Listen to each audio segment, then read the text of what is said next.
Hey, my name is Clay Lawrence. I make about $26,000 per month, every month, just helping local business owners get Google reviews. Literally, that's just from them getting Google reviews. I know people are going to say, oh, you're just a high-level affiliate. That's Stripe. They don't pay out through Stripe. And so today I wanted to show you a coaching call I had yesterday with our highest level affiliates, so our 497 people on the 497 plan. If you sign up with my link, you'll get access to everything. The only thing you won't get access to is a couple additional bonus trainings and the Friday coaching calls. So this is an example of what a Friday coaching call is like with people who are doing this. They're getting reviews for local business owners. They're getting paid to do it. Some of these people have 20, 30 new clients after joining the community that are paying them $100 to $300 a month every single month. And so in this training, we go over how to do integrations. We go over how to track reviews. We go over some more technical stuff about kind of setting up the text and email and text grid side of things. And so I hope you enjoy it and it's valuable. If it is, feel free to drop a like and peace. Welcome in, everybody. Welcome in. Happy Friday. Hope y'all had a great week. Got a lot done, hopefully. Hopefully you got more done than I did. Gee, this was a rough week for productivity, but we're finishing it out strong today. It's been had lots of calls, so that's good news. But yeah, without further ado, we'll go ahead and dive in. Tim, what's up? Hey, what's up, man? Hey, have you dealt with Markate, the CRM at all? Yeah, yeah. So what issue are you having with them?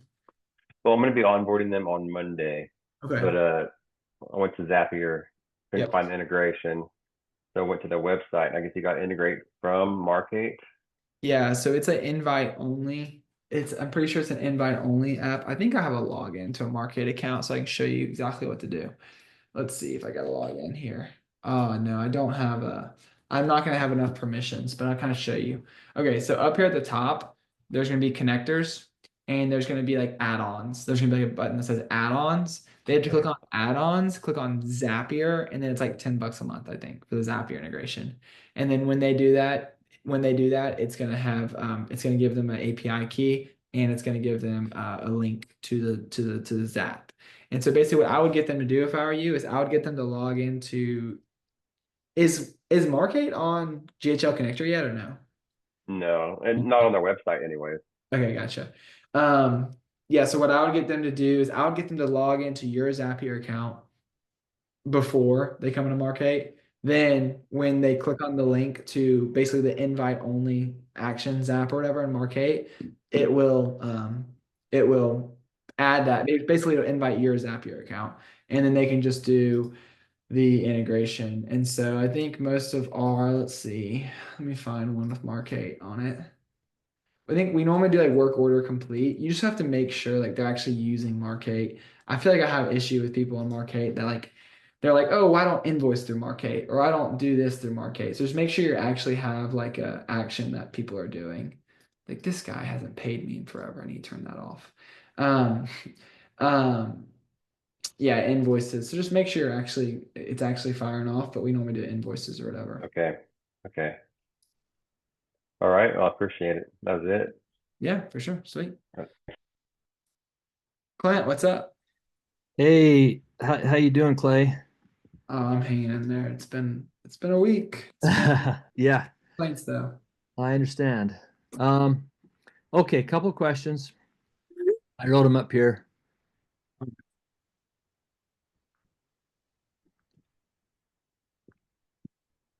That's pretty normal. Number one, have a clients 25 that click the link, but only 12 leave your actually showing as left a review on Google. What could be causing a difference? It's just a natural drop off rate. I mean, we normally say hmm 50 to 70% from people click the link to leave a review to hmm actual reviews. I wish I had.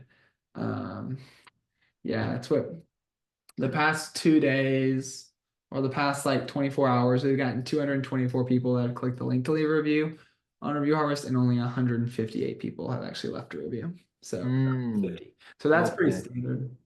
Okay.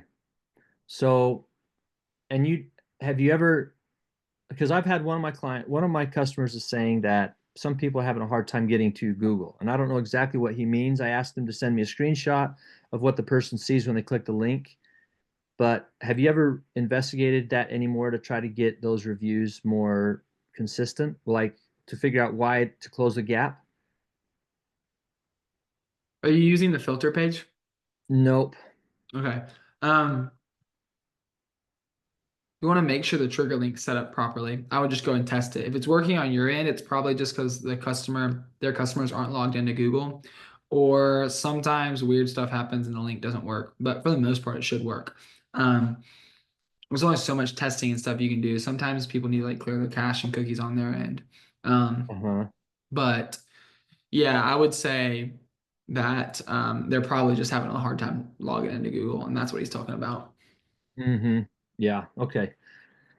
All right. Yeah, that's good to know that you're kind of seeing the same about the same numbers. Hmm.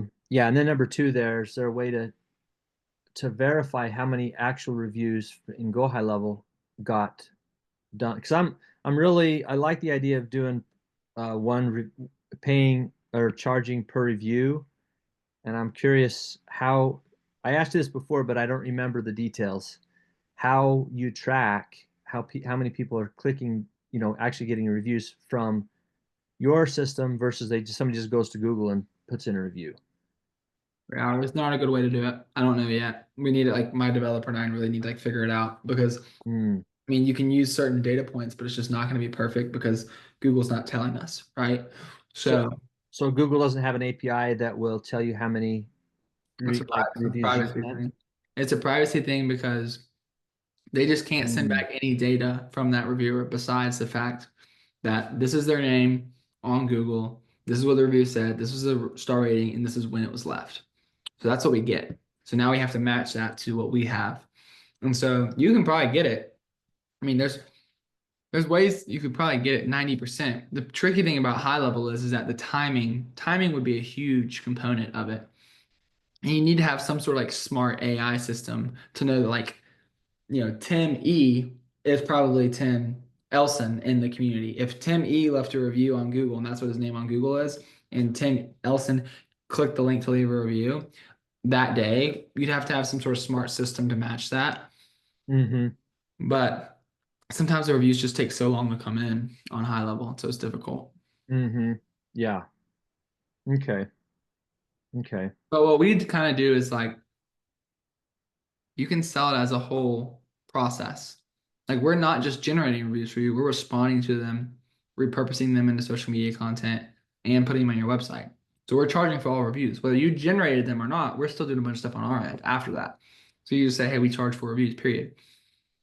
Oh, We're so you don't. So you're saying if they put a review, some customer goes outside your system and puts a review directly, you're still charging the customer for that? Yes. Yeah. I mean, what we're doing really on our end is we're saying this customer got 10 reviews. If we see this customer got 10 reviews and 8 link clicks, if we see he only got 8 link clicks, we'll only charge him for 8, right? But if he Mhm. got 20 link clicks and he got 12 reviews, we're charging for all 12 reviews. Because it's a whole process. You're encompassing the whole review request process, not just the request, I mean, but the responding, repurposing, etc. So charge for them all, you know. Because and you're saying that because even if somebody leaves a review outside your system, you're still going to respond to Go High And Level, you're gonna post it, yeah. and And it's going to go on Facebook. yeah, and the thing is this is one of those things you could say, like this isn't probably best practice, but it's kind of working for now. When people ask me about it, one of the things you can say, Mhm. hey, if you got an issue, and you know Sally Joe left you a review in front of your face and did not go from our text or email, no worries. Just email us and we'll refund you $10. Mhm. And then you never hear from them because it's like Mhm. you're gonna have some nightmare clients that might do it. But Mhm. just to like move on to the next step of the process, sometimes just like, hey, if you have Yeah. an issue, let us know. Yeah. Okay. That's good. That's interesting to see here how you do it. Okay. Sounds good. Sweet. Uh, yeah, these two more questions I got here. In the master sending account, do you already have a way to determine what customer each contact came from? Like what business they came from? Yeah. Yeah, it's the unique uh business phone number. So we have Joe's Plumbing. Joe's Plumbing sub account has a phone number on it. When the master sending account is sending a contact from Joe's Plumbing to the master sending account, Joe's Plumbing also passes through Joe's Plumbing phone number, and that's added as the unique phone number for that like ID, a unique ID for that contact. Oh, okay. I see. Okay. All right, I'll have to look at that. Thanks. Mm-hmm. This one, I just wonder if this is a bug.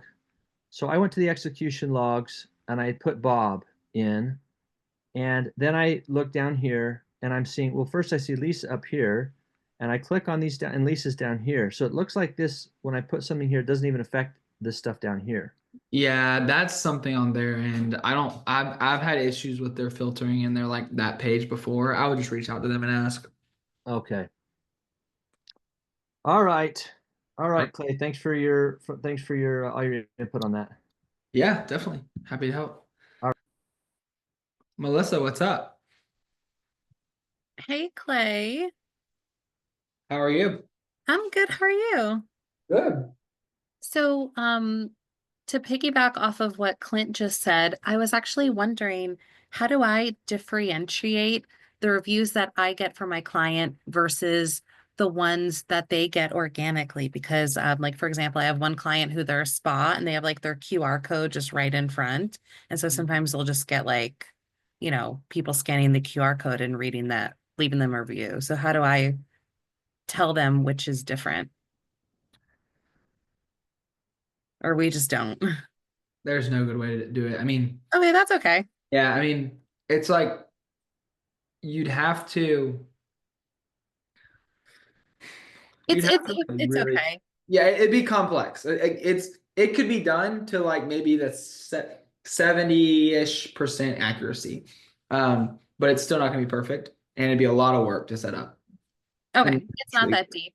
okay. And I have a new client. I just signed up.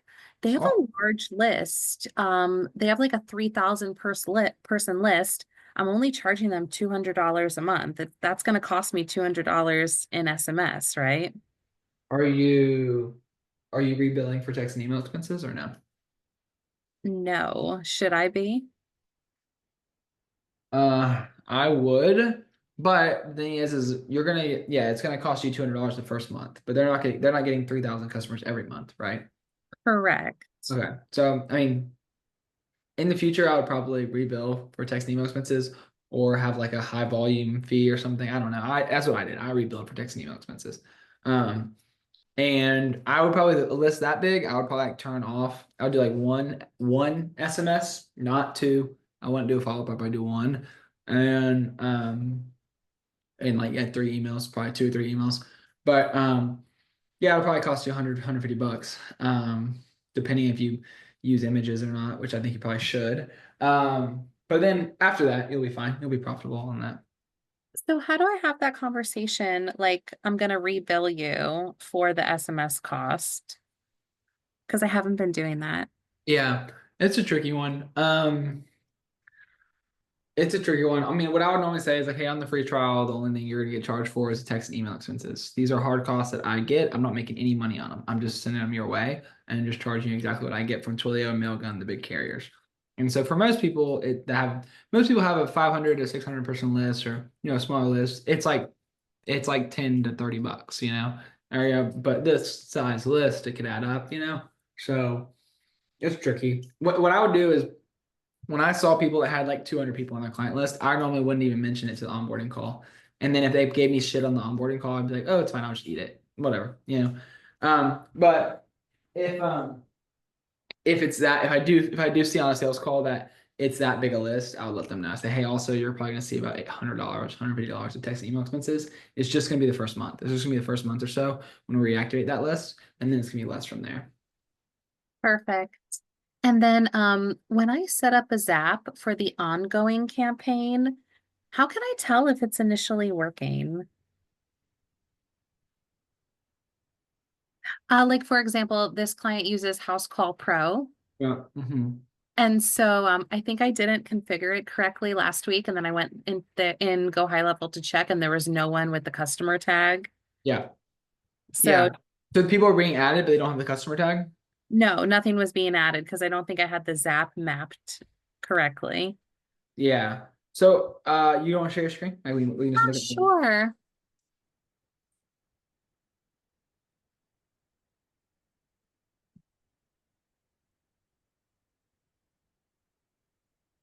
Yeah, so I just checked and like no one has the customer tag. Because I think I didn't have this. I didn't have this in here. Okay. So Yeah. how do I make sure that it's gonna work moving Click forward? on the little time icon right here. Oh, there's that. All right. See how it says in the last 30 days it hasn't fired? It Mhm. means that they're not completing jobs. So they're not marking jobs as completed in House Call Pro. So you might have to use a different trigger. You might have to use like new scheduled appointment, and you might have to wait. So if they're not marking jobs as completed, I would click on the House Call Pro thing right here and click on or edit it, I guess.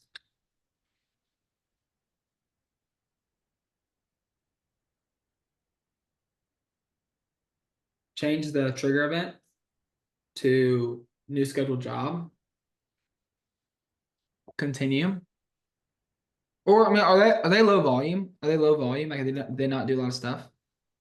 I think they're like mid. Okay, well then yeah, good test trigger. All right. And all right, sweet. So continue with the selected record. Continue. First name, good. Mobile number, good. Scroll down, make sure email's good. Email's good. Scroll down to where it says last booking date. Tag customer good. There we go. Click there and do click the plus sign. Scroll down to appointment schedule, like time, the date of the appointment.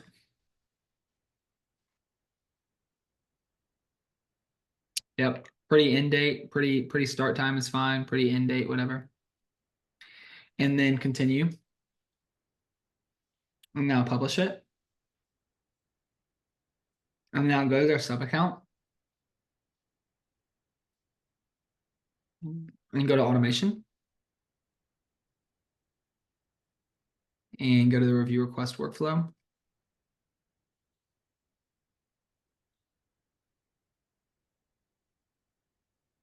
Yep, review request.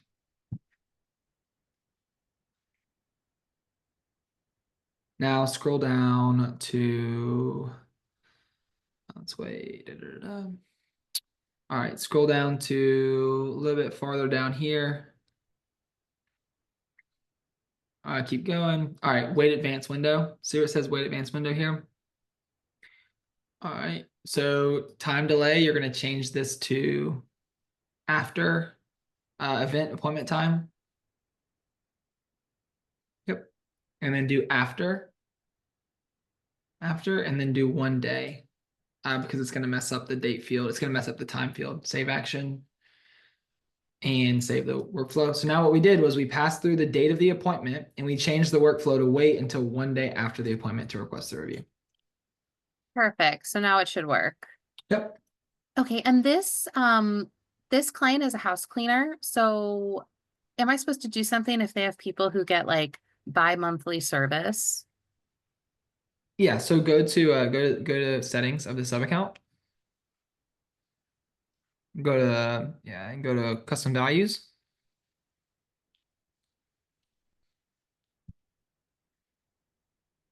Scroll down. All right. And so how many follow-ups should they receive? I would just set this to I'll probably just set this to 1. I mean to 0, honestly. So basically Okay. this is just saying like since they're serviced every 2 weeks, then you might only want to request a review once. So they're not always being followed up. I think 2 is probably one or 2 is probably fine for them. Or like 1 or 2 is probably fine for them. You can probably leave it as that. You just wouldn't want them to be getting like 5 follow-ups and then being added again next week, you know? Okay. And I have one last quick question. Yeah. So I have a client who's a franchise and they use a white labeled GoHighLevel. So I told them I need their API key to set up the ongoing review request. If their corporate won't give it to me because she doesn't have access in her sub account, it's like blocked off. And I put in a request with their corporate. If they won't give it to me, what else would you use to set that up? If they have access to, do they have access to workflows? Could they build their own workflow? Oh, I didn't check, so I could check that. Yeah, if they can build their own workflow, you could just fire up a webhook and straight into their sub account. Okay. Thank you so much, Clay. Yeah, for sure. All right, David, what's up? Hey, Clay, how are you doing today? Good, man. How are you? I'm doing awesome. Let's see. Let me share my screen. Now, today I was my my there my text grid setup came through, and Approved? here, yeah, can you see it here? Nice. Awesome. Okay, now a couple of questions here. Yeah, it's like 3 a.m. this morning. I caught it on, but anyway, the I don't have an LLC. I signed in with TextGrid using my EIN only. And when I got my EIN, I didn't really have any idea what I was doing, and I had no business at the time. So I simply used my name as it is on all my ID and all my stuff, like my driver's license and every other thing. So, which is David Davis Creed II. So that's why that is my brand name. Now, now I have the $97 plan with GoHighLevel, and I have, as you can see, I have 3 sub accounts, and AI Review Collector is my main primary one, and then I had these other 2 here. But now it says sub account says AI Review Collector, but I thought I'd seen in one of the videos that I should not be using my primary sub account as my sub account, which I connect to TextGrid. Is that correct? Am I okay using this particular sub account? Yes, but you just don't want to you don't want to use that for your clients, right? So when you get a new client sub account, you're gonna go to sub accounts here. When you get a new client, you're gonna go to sub accounts here, Yeah. and you're gonna click on add attach GHL sub account, and you'll then attach the new sub account. It's fine to use TextGrid for your main account. I would probably just use HighLevel's native A2P local number in that own HighLevel account, so you can do calling and stuff in your own HighLevel account. Because calling through TextGrid is not really going to work. Okay, I didn't quite understand that. Explain that a little bit more. Yeah. So your sub account, AI Review Collector, this is where you're going to be doing your own marketing. So here you're not going to be requesting reviews, right? Your AI Right. Review Collector, this is where you're going to be following up with leads, you're going to be calling people, you're going to be setting appointments. So it's important that you can call those people from that sub account. So it's all in the same place. And you don't want to use TextGrid for that because you can still technically call, I think, but it's just going to be a little janky. I would go to settings and I'd get your own phone number in this sub account and then use TextGrid for all your clients' sub accounts. Okay, so what are you saying that I'm going to do with this? Phone numbers. Yep, phone numbers. And then let's wait. It looks like you already have, wait, yeah, you already have a phone number here. So you're good. So you don't go to advanced settings here. You don't even need to have TextGrid connected to your sub account.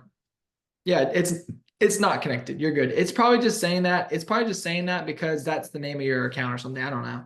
But it looks like you don't have it connected.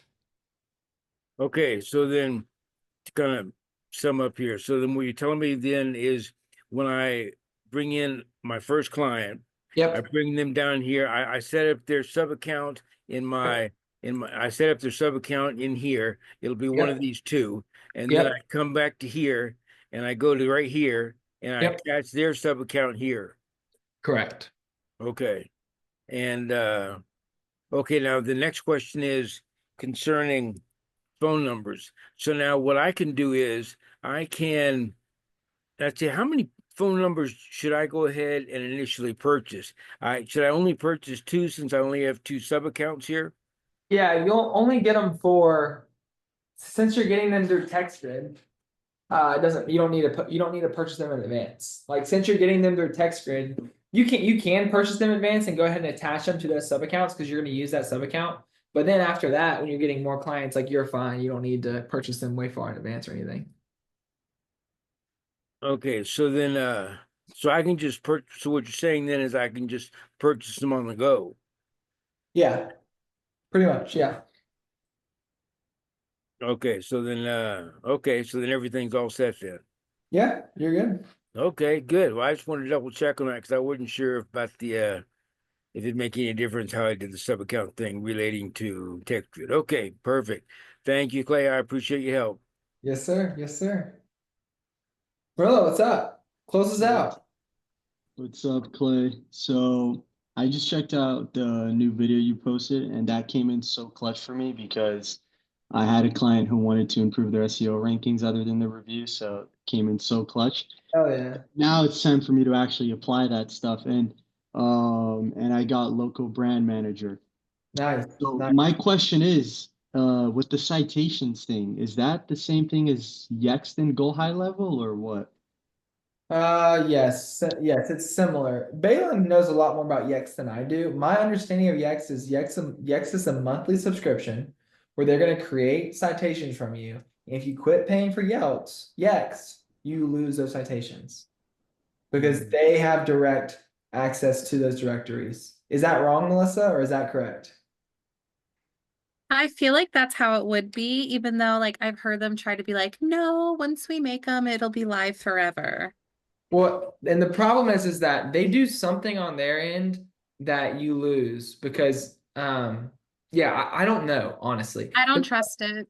Yeah, honestly, Merlo, I would stay away from Yext. I've used Yext before. I've never seen it. You can go to Fiverr, spend the same amount you'd spend on like 1 month of Yext pretty much, and get like 10 times as many citations. And then you own them and you can manage them or your client owns them. It's going to give you a spreadsheet of like all the ones you get with logins and then you own them. There might be some like advantages to Yext or something like SEMrush or something similar with like some data visualization so you can like kind of see them better, but I don't really know if it's worth it. Do you have a Okay, awesome. citation video? I don't have one, but if you just look up like how to get citations on YouTube, you'll find help Alright. on You that. got a guy you recommend on Fiverr for us to use? Yeah, this is the guy I use. If he scams y'all, it's not on me, but I've used him like 20 times. So yeah, he's There's been good. so many scammers on Fiverr. Yeah, no, it's crazy. Yeah. It's sketch. No, but he's been good. He has really good reviews too. So I remember during the whole text grid thing, I was willing to pay this Nigerian guy like $200 for him to help me. And then on top of that, he was asking for more info. And I was like, okay, I'll figure this out myself. And it worked out. So yeah, literally. Yeah, I just pasted in the chat. That's the guy that I use. okay, awesome. Yeah, I'll try this out.